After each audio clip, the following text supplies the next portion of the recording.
All right, we are happy to be joined by Margaret Richards, the head coach for Alabama A&M, and 12-6 last season, coach. And first of all, I need you to take me all the way back to March 12th of this year.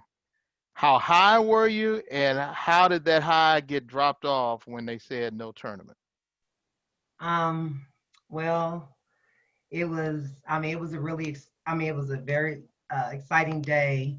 We had a great, practice in Birmingham, at the shoot around for an hour. I never seen my team so locked in. I talked to my staff about it all the time. I think they was focused, um, ready to go.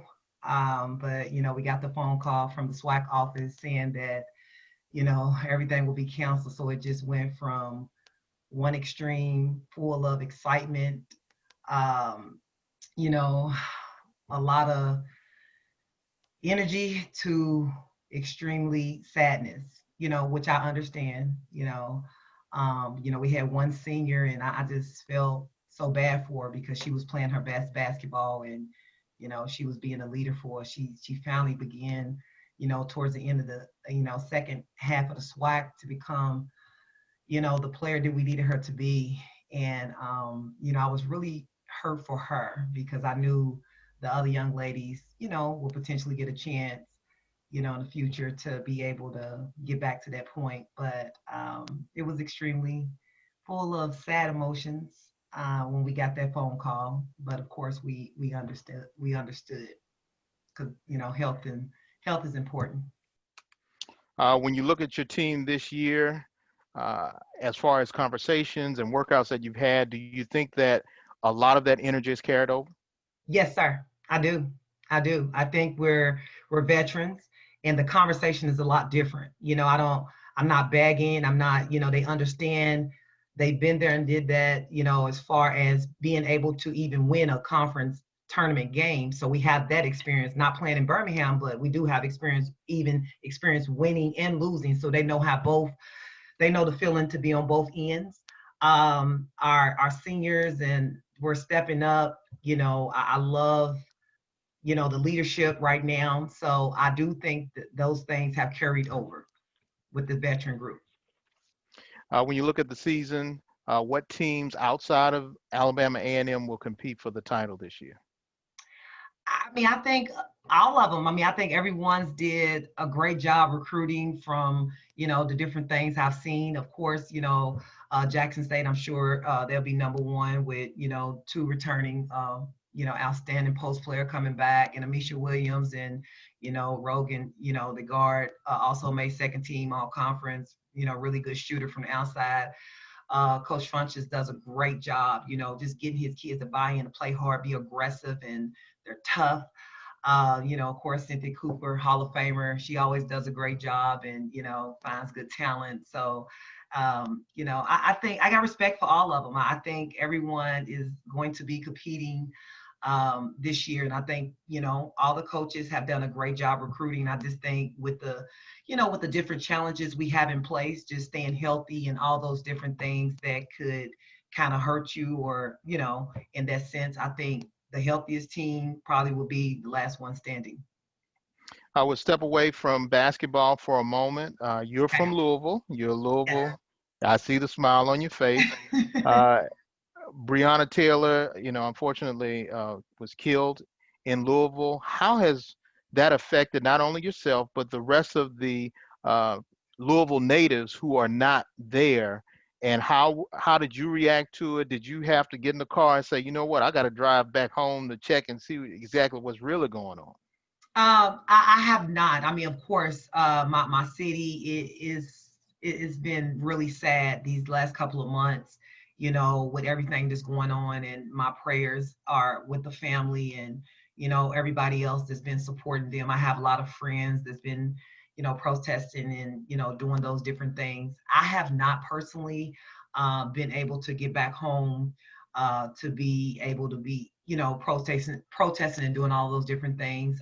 But it is really sad, I just continue to pray just that we vote, and that's why I've been advocate for my team to be able to be registered and vote to make a difference, because I think that is the way that I can kind of, lead my group of young ladies in the right direction for change in our society, is to vote and, for our voices to be heard. But it's sad. And my prayers just go out to a family, and I just continue to pray that something change, and, so on and so forth.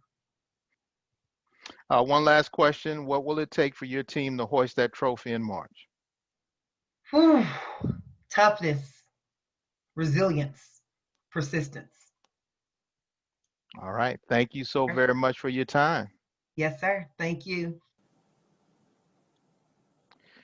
All right. We are now joined by Deshawna Harper, senior guard for Alabama A&M Lady Bulldogs. And Deshawna, it seems as though on March 12th, the ladies had everything rolling. And what changed on March 12th? Well, everything happened with COVID, of course. And for us, I mean, I feel like it just fueled us even more for this upcoming season. And we're just ready to get started now. I mean, it was very frustrating for us, and it was tough, but I mean, everything happens for a reason, so. Seems as though 2019 and 20 was a breakout season for you. You had a 30-point game. You had a lot of increases as far as stat-wise. What did you change about your game from your sophomore season to your junior season? My work ethic. I always worked hard, but coming from college to high school is, of course, a big difference. Working out 3-4 times a day is needed now. You can't just work out once with the team and then be fine. You have to come in extra. So doing that every day or every other day really helped me out with my game, and being focused and listening to the coaches, of course. So. How much has this team progressed from your freshman year to where you expect to be at the end of the season in 21?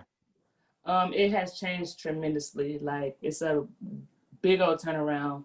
And I think that's because everybody is in tune and everybody wants the same thing now. So I think that's pretty much what it is. Everybody is coming back stronger each year. Everybody work ethic is better, focusing, being disciplined.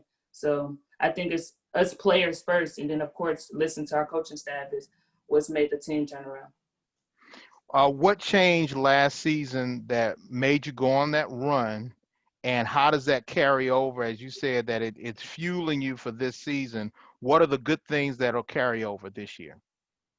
I think like we have more upperclassmen, so it starts with us being disciplined, leading the team, things in that nature is what's going to have us progress going on for the underclassmen. Us doing our part and doing those things that we need to do will have them just follow us.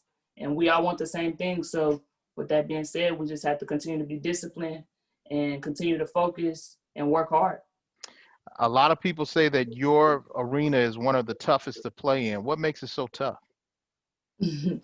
I personally think because of how tight the space is, it's so much smaller than what we're used to. And then when we have a packed fan house, then it's hot in there. So I think that's a struggle too. When you go on the road, what is the toughest place for the Lady Bulldogs to play? Going to Texas. That Texas trip is always our most difficult trip.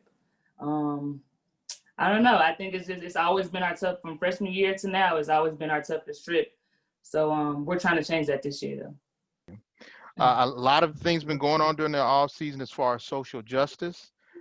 Were you a person that participated in any marches or any programs to accent that social justice is something that's needed in the community? And how does that make you feel as a student and as a person? Yes, I did participate a couple times in Indianapolis downtown. For me, I think it's a struggle because I think it's hard for us Black individuals. And then I have 2 younger brothers. So just trying to keep them safe and looking out for them, it's hard for me as a sister and a role model to deal with the things that are going on. But I think there will be change, and I think it's very important to have these type of events and stuff so that we can start a change. All right. Well, thank you so very much, and good luck to you this season. Thank you.